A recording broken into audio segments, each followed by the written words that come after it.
Hello दोस्तों, इस video में आप सभी का स्वागत है। हम पढ़ रहे हैं कक्षा 10 का गणित, जिसमें प्रश्नावली है 4C। हम आज सीखेंगे गुणनखंड विधि द्वारा द्विघात समीकरण के हल कैसे निकाले जाते हैं। मैं आपको ये इतने आसान तरीके से बताऊंगा कि आपके सारे डाउट क्लियर हो जाएंगे, इसलिए हम वीडियो पूरा देखें, ठीक है ना, और ध्यान से देखें। देखो, इसमें हम 10 सवाल कर चुके हैं और ये क्या है ना, 11वां सवाल है। क्वेश्चन है root 2x² plus 7x plus 5√2 बराबर के 0। NCERT, ये NCERT का क्वेश्चन है, यानी कि ये सारी बुक में आपको मिलेगा। आप किसी भी बोर्ड से हो या NCERT से हो, आपकी सभी बुक्स में ये मिल जाएगा। NCERT का ये क्वेश्चन है, ठीक है ना। अब इसको करने का तरीका क्या है, देखो इन दोनों का हम क्या करते हैं, गुणा करते हैं। चलो पहले ये समझ लो, ये जो हमारी बीच वाली संख्या है ना, जो बीच वाली संख्या मतलब जो x वाला पद है, इसके हम दो भाग करते हैं। क्या करते हैं, इसके दो भाग करते हैं। दो भाग निकालने के लिए कुछ नियम शर्तें हैं, दो नियम हैं। वो कैसे निकालेंगे, देखो हम करेंगे √2 और 5√2 का गुणा। √2 इंटू 5√2 बराबर कितना हो जाएगा, देखो √2 का गुणा करेंगे, 2 आ जाएगा, 2 पंजे 10। यानी कि अगर हम उन दोनों संख्याओं का गुणा करें तो कितना आना चाहिए, 10 आना चाहिए, ठीक है ना। उससे अगला स्टेप क्या है, इसमें दो ही स्टेप होते हैं हमारे। 5√2 है ना, इससे पहले देखो चिन्ह क्या है, प्लस का चिन्ह है। यानी कि उन दोनों संख्याओं का योग कितना होना चाहिए, जोड़, यहाँ दोनों का योग कितना होना चाहिए, योग होना चाहिए 10। यानी कि हम दोनों संख्याओं को जोड़ दें तो 10 आना चाहिए, ठीक है ना। यहाँ तो आप यहाँ पर डायरेक्ट निकाल सकते हो भाई, कोई भी संख्या सोच लो। जैसे मैंने सोच रखे हैं कितने, मतलब गुणा करने पर 10 आना चाहिए और योग करने पर कितना आना चाहिए, देखो ये 7 है, यहाँ पर योग करने पे क्या आना चाहिए, 7 आना चाहिए। तो दो संख्याएं देखो मैंने डायरेक्ट सोच ली हैं, एक तो 5 है, एक 2 है। देखो 5 और 2 गुणा करेंगे 10 आएगा, और 5 और 2 को हम जोड़ेंगे कितना आएगा, 7 आएगा, ठीक है ना। अगर जैसे मान लो किसी बच्चे पर ये निकालना नहीं आता, डायरेक्ट सोचना नहीं आता, तो वो कैसे निकालेंगे। ये हमारा 10 है ना, इसके गुणनखंड निकाल लो। 10 के गुणनखंड क्या निकलेंगे, 1 गुणा 10, 2 गुणा 5, इसके अलावा शायद कोई गुणनखंड नहीं है इसका। ये 2 गुणनखंड हैं और ये पक्की बात है, 100% है, इन दोनों में से ही एक पेयर हमारा होगा जो क्वेश्चन में लगेगा। तो हमें देखो योग करके चाहिए 7, तो देखते हैं कौन सा गुणनखंड जो पेयर है उसका योग 7 है। तो 10 1 11 है, ये तो नहीं होगा। 5 और 2 7 है, ये हो जाएगा, ठीक है ना। तो यहाँ से ये निकल के आता है। तो चलो हम क्वेश्चन पे लौट के आते हैं, ये चीज़ हमने समझ ली। देखो √2x² प्लस के, देखो 5 और 2 है ना, प्लस के 5x। यहाँ ऐसा करो, चाहे 2 ले लो, देखो 2x और प्लस के हो जाएंगे हमारे 5x प्लस 5√2 बराबर 0। देखो 7 की जगह हमने क्या लिख दिया, 2 है। 7x की जगह हमने क्या लिख दिया, 2x और 5x। 2x और 5x कितने हो जाएंगे, 7 हो जाएंगे, ठीक है ना। और इन दोनों 2 और 5 को गुणा करेंगे तो 10 आ रहा है, ठीक है ना। अब इसको सॉल्व कर लेते हैं, तो आसान है। अब देखो 2 2 के जोड़े बना लेंगे, जो कॉमन आता है उसको कॉमन को बाहर निकाल लेते हैं। यहाँ पर देखो कॉमन आ रहा है √2 और ये है x कॉमन आ रहा है। यहाँ पर क्या बचेगा, x बचेगा भाई। √2 चला गया, यहाँ पर 2x थे तो एक x चला गया तो 1 बचेगा। यहाँ पर देखो 2 का मतलब क्या होता है, 2 का मतलब होता है √2 इंटू √2। तो इसमें से हमने एक √2 निकाल लिया, तो कितना बचेगा, √2 बचेगा। और ये x हमने निकाल लिया। यहाँ पे देखते हैं क्या कॉमन आएगा, दोनों तरफ क्या है, देखो 5 कॉमन है, बचेगा क्या, यहाँ पर x बचेगा, यहाँ पे बचेगा √2 बराबर 0। अब देखते हैं पूरे में से क्या कॉमन आ रहा है। तो पूरे में से देखो दोनों जगह x प्लस √2 कॉमन आ रहा है, तो x प्लस √2 कॉमन निकाल लेंगे, बचेगा क्या, √2x प्लस 5 बराबर के 0। अब ये देखो दो संख्याएं हैं, एक ये संख्या है एक ये संख्या है, इन दोनों का जो गुणा है 0 है, ठीक है ना। जब दो संख्याओं का गुणा 0 होता है इसका मतलब क्या होता है, या तो इसका मतलब होता है कि दोनों में से कोई एक संख्या 0 के बराबर है, दोनों में से कोई एक संख्या 0 के बराबर। जैसे मान लो a गुणा b है बराबर 0 है, तो इसमें या तो a बराबर 0 होगा, या तो a 0 होगा या b 0 होगा, एक तो इनमें से 0 होना ही होना पक्का है। तो ऐसे यहाँ पे लिख देंगे हम x प्लस √2 बराबर 0 या √2x प्लस 5 बराबर 0। x बराबर कितना आ जाएगा, तो प्लस का √2 है उधर जाएगा, माइनस का √2 हो जाएगा, ठीक है ना।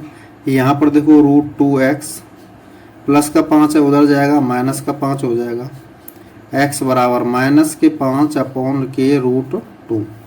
x के यहाँ पर देखो दो मान आ गए, क्या क्या आ गए, एक तो माइनस के √2 और एक आ जाएगा माइनस के 5/√2। यही हमारा क्या है, आंसर है। तो ये चीज़ आपके समझ में आ गई होगी, इसको एक बार दोबारा समझ लेते हैं। ये देखो स्टार्टिंग करना क्या है, रोड़ा बस ये दो संख्याओं का है, ये दो संख्याओं का, बाकी चीज़ें तो आसान है, इनको निकालते कैसे हैं। देखो सबसे पहले जो x² का गुणा जो होता है उसका गुणा करते हैं, और जो लास्ट में ये संख्या आती है ना उसका हम दोनों का गुणा कर देते हैं। उन दोनों का गुणनफल हमारा कितना आ गया, 10 आ गया। यानी कि जो हमारी दो संख्याएं आएंगी उनका गुणा होना चाहिए 10। और इससे पहले देखो क्या आ रहा है, जो संख्या है उससे पहले निशान क्या आ रहा है, प्लस का, यानी कि उन संख्याओं का योग। प्लस का मतलब क्या होता है, योग। योग कितना होना चाहिए, 7, जो x का गुणा जो होता है। अगर यहाँ माइनस होता तो अंतर आता, माइनस का मतलब क्या होता है, अंतर। तो योग चिन्ह जो आता है ना वही इनका योग अंतर का डिफाइन करता है। अगले क्वेश्चन पे चलते हैं, चलो।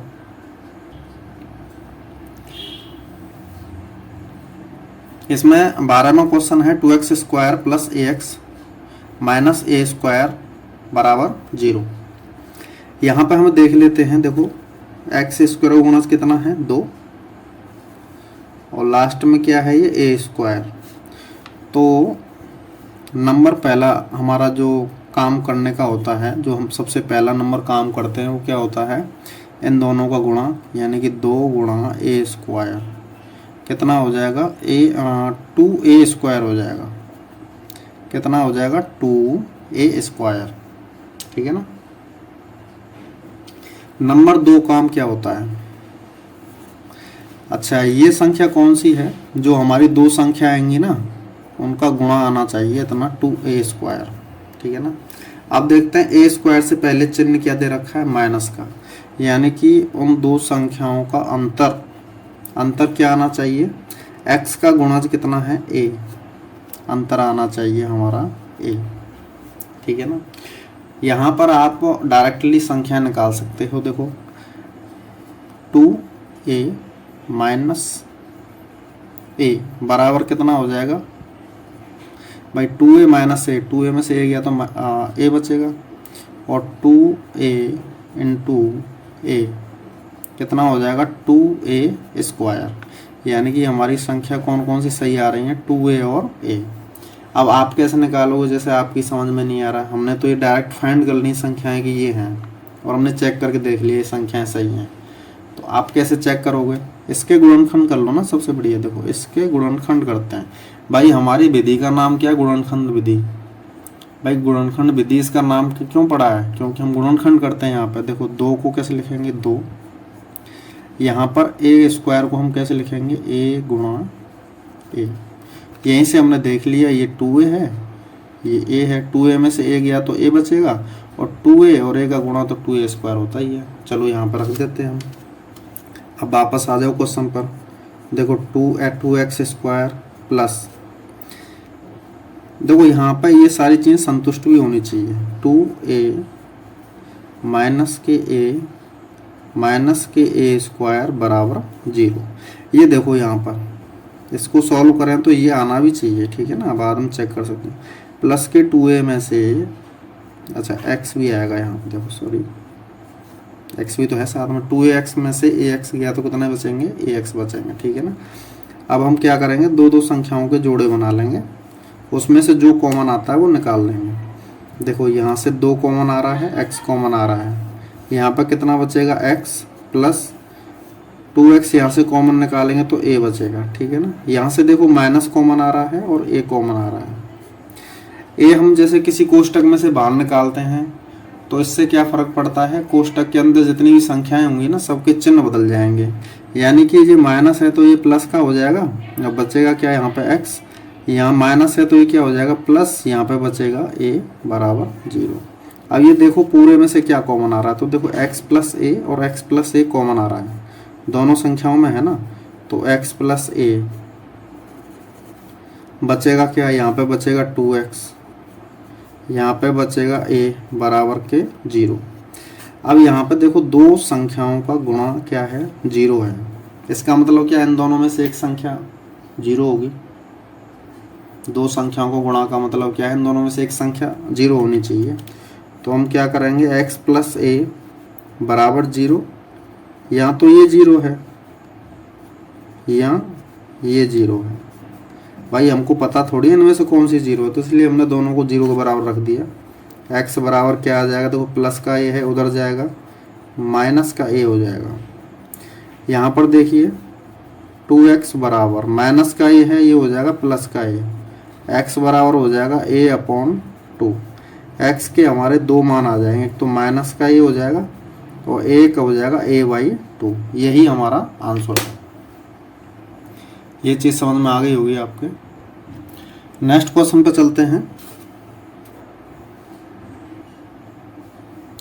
तो देखो यहाँ 13वां सवाल है, 4√3x² प्लस 2x माइनस के 2√3 बराबर 0, और ये देखो यूपी बोर्ड 2011 में ये क्वेश्चन आ भी चुका है, ठीक है ना। तो हमें क्या करना है, इसके हमें गुणनखंड विधि से हल निकालने हैं। उसके लिए हम क्या करेंगे, जो बीच वाली संख्या है ना, यानी कि जो x वाली संख्या है उसके हम 2 भाग करेंगे। उसको निकालने के लिए हमारे पास 2 नियम हैं। 2 नियम क्या, 2 स्टेप हैं, स्टेप फर्स्ट स्टेप 2 ऐसे मान लो। सबसे पहले हम क्या करेंगे, इसका जो x² का गुणज है इसका, और ये आता है ना c की जगह जो ये संख्या है इसका, इन दोनों को हम गुणा करेंगे। कितना आ जाएगा, 4√3 गुणा 2√3, ये देखो √3 गुणा √3 3 हो जाएगा, ठीक है ना। देखो 4 दूनी 8, 8 × 3 = 24, कितना हो जाएगा, 8 × 3 = 24, यानी कि जो 24 है ना, उन दोनों संख्याओं को जब हम गुणा करेंगे तो हमारा कितना आना चाहिए, 24 आना चाहिए। अब बाकी बात हम देखते हैं, ये जो संख्या रहती है, जो c की जगह संख्या रहती है, इससे पहले चिन्ह देखो, चिन्ह क्या है, इसका चिन्ह है माइनस का। माइनस मतलब क्या होता है, अंतर, यानी कि उन दोनों का अंतर कितना होना चाहिए, x का गुणज क्या आ रहा है, 2, उनका अंतर होना चाहिए 2। अब ये देखो हम, जैसे मुझे पता है यहाँ जिसका अभी दिमाग तेज काम करता है वो फट से निकाल लेगा, 6 × 4 = 24, 6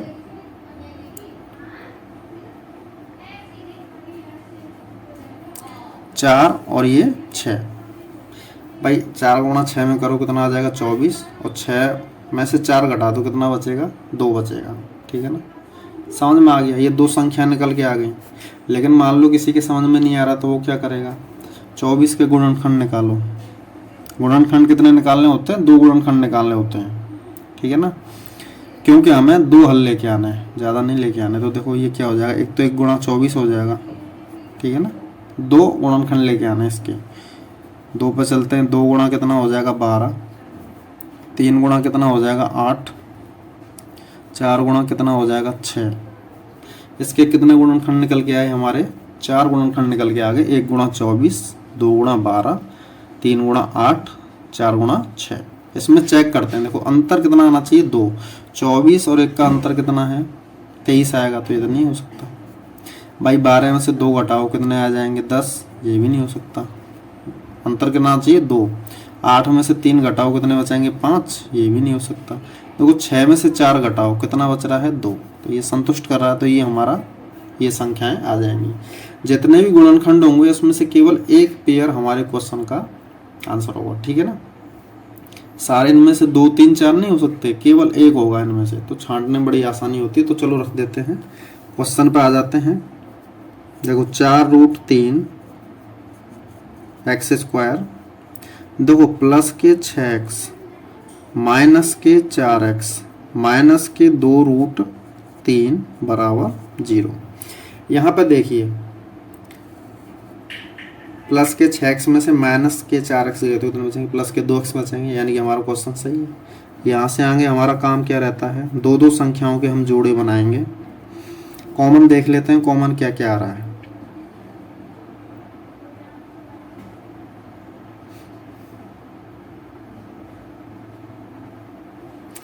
यहाँ पर कॉमन यहाँ से देखो क्या आ सकता है, एक तो 2 कॉमन आ जाएगा दोनों में से, ठीक है ना, और 2 ही कॉमन आ रहा, 2x कॉमन आ रहा, 2x कॉमन लेके देख लेते हैं, ठीक है ना। यहाँ पे कितना बचेगा हमारा 2 दूनी,